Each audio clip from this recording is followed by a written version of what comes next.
آج جو میں بات عرض کر رہا تھا، ہو یہ گیا ہے کچھ لوگوں کو چاپلوسی کی پالیسی کہ کسی کو راضی کرنے کے لیے لوگ اس قدر گر جاتے ہیں کہ انہیں یہ بھی یاد نہیں رہتا وہ خود تھے کیا۔ ایک بات یاد رکھیں، انسان سب سے زیادہ گر جاتا ہے اس وقت جب انسانوں کو راضی کرنے کی کوشش کرتا ہے۔ صوفیاء اکرام فرماتے ہیں جب تک اس کے اندر سے یہ ہوس نہیں جائے گی وہ اللہ کی بارگاہ میں مقامات نہیں حاصل کر سکتا۔ انسانوں کو راضی کرنے کے لیے جو جی رہا ہے، فلاں راضی ہو جائے، فلاں راضی ہو جائے، کبھی سیٹھوں کو راضی کرو، کبھی نیتاؤں کو راضی کرو، کبھی پولیس کو راضی کرو۔ دنیا میں کتنے ہیں جس کو تم راضی کرتے رہ جاؤ گے؟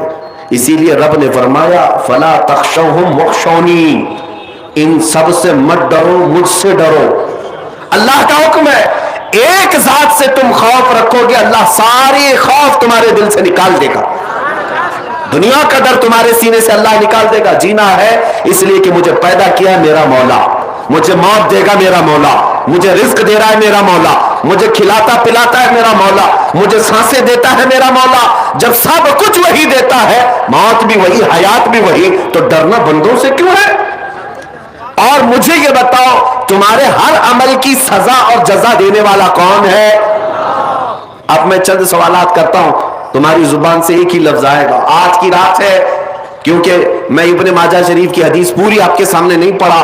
حضور پاک صلی اللہ علیہ وسلم فرماتے ہیں آج کی رات اللہ رب العزت آسمان اول پر اجلال فرماتا ہے اور بندوں کو پکار کر یہ کہتا ہے اللہ مستغفرن فاغفر لہ، کوئی ہے جو مجھ سے بخشش مانگے تو میں اسے بخش دوں، کوئی ہے جو بیمار مجھ سے شفا مانگے میں اسے شفا دے دوں۔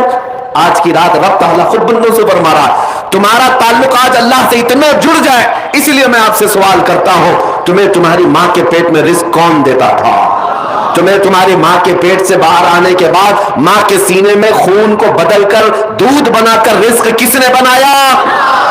تمہارے بچپن سے لے کر جوانی آ گئی یا بڑھاپے تک تمہیں مفت بغیر کسی معاوضے کے سانسیں کون دیتا ہے؟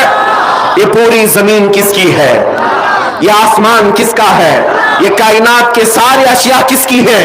جب تمہاری زبان پر اللہ اللہ ہے، پھر میں آپ سے پوچھتا ہوں ہماری زندگی کا طریقہ بھی یہی ہے۔ جب تم پیدا ہوئے تھے ماں کی گود سے تو سب سے پہلے تمہیں نہلا دھلا کر کے لایا گیا تھا مولوی صاحب کے پاس یا کسی صالح بندے کے پاس، اور کیا کہا گیا تھا کہ اس کے کان میں کیا پڑھو؟ سب کو پتا ہے سب سے پہلے تمہارے کان میں جو جملہ آیا وہ کیا تھا؟ اللہ اکبر۔ کون سا جملہ تمہارے کان میں آیا؟ زور سے، پیچھے والوں کے۔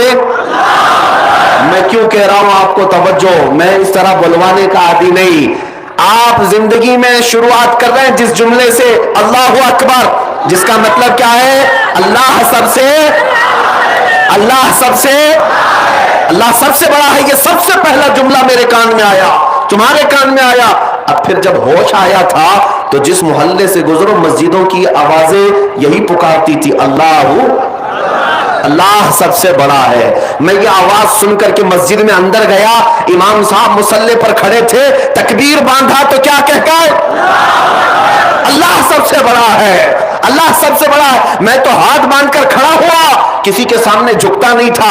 امام نے یہ کہہ کر کے جھکایا اللہ ہو، امام نے کیا کہا؟ اللہ اکبر کہا، میں جھک گیا، اٹھا۔ پھر اس کے بعد ہم تو پیشانی کس کے لیے رگڑتے تھے؟ نہیں رگڑتے، لیکن امام نے جب یہ کہا اللہ اکبر میں نے پیشانی بھی رکھ دیا۔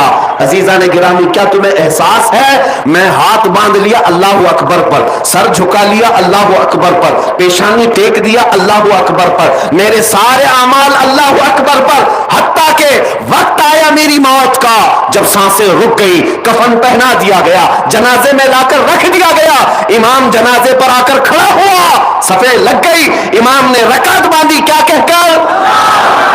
میں دنیا میں آیا تھا اللہ اکبر کہہ کر کے، دنیا سے جا رہا ہوں تو میری پوری زندگی یہی ہے میرے عزیزو۔ آپ کی میں کہہ رہا ہوں ہر مسلمان کی زندگی وہ شروع کرتا ہے اس بات سے کہ اللہ سب سے بڑا ہے، اور دنیا سے جاتا بھی ہے تو یہ اعلان کرتے ہوئے کہ اللہ سب سے، کوئی پرائم منسٹر، کوئی پریزیڈنٹ، کوئی کچھ بھی ہو، کوئی بادشاہ ہو، ہوگا 4 سال کا، ہوگا 5 سال کا، لیکن ہر زمانے میں ہر وقت اللہ اللہ سب سے بڑا ہے، اللہ